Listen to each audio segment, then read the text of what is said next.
Que faire si vous voyez un chien enfermé dans une voiture en été? Les bons réflexes qui sauvent. L'été approche, les températures grimpent, et les drames se répètent. Chaque année, des chiens sont retrouvés morts dans des voitures transformées en fournettes. Pourtant, un simple geste peut suffire à éviter le pire. Alors, que faire si vous voyez un chien enfermé dans une voiture en plein soleil? Voici les bons réflexes à adopter, entre légalité, responsabilité, et urgence vitale. Il ne faut que quelques minutes pour qu'un véhicule exposé au soleil atteigne des températures mortelles. À 25 degrés Celsius dehors, l'intérieur d'une voiture peut monter à 40 degrés Celsius en moins de 10 minutes, puis dépasser les 50 degrés Celsius, même avec les fenêtres entr'ouvertes. Pour un chien, qui transpire peu, ce stress thermique peut être fatal. Selon la fondation 30 millions d'amis, chaque été, des dizaines d'animaux meurent enfermés dans des voitures, souvent, pour quelques courses. Légalement, cela constitue un acte de maltraitance animale puni par le Code pénal, article 521-1, avec jusqu'à 3 ans de prison et 45 000 € d'amende. Les étapes à suivre si vous êtes témoin. 1. Évaluer la gravité de la situation. Le chien est-il haletant de façon anormale? Allongé sans réaction. Présente-t-il des signes d'étouffement ou de détresse? Si oui, il y a urgence. 2. Notez toutes les informations utiles.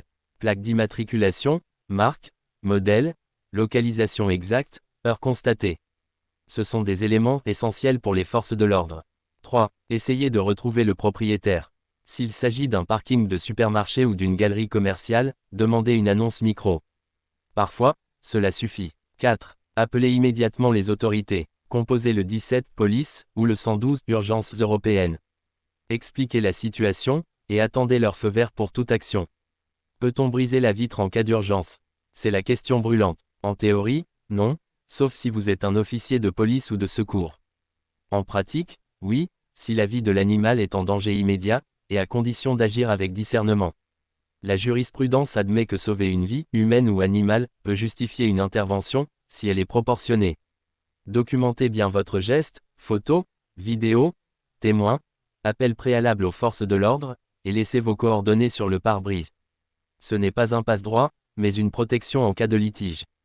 Restez avec l'animal, donnez-lui de l'eau fraîche, petite quantité, placez-le à l'ombre, ventilez-le doucement avec un chiffon humide, et surveillez-le jusqu'à l'arrivée des secours.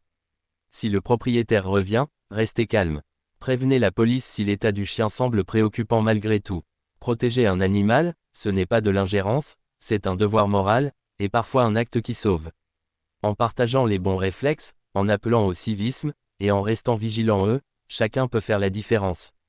Et souvenez-vous, un chien ne vous laisserait jamais mourir dans une voiture. Faites pareil pour lui.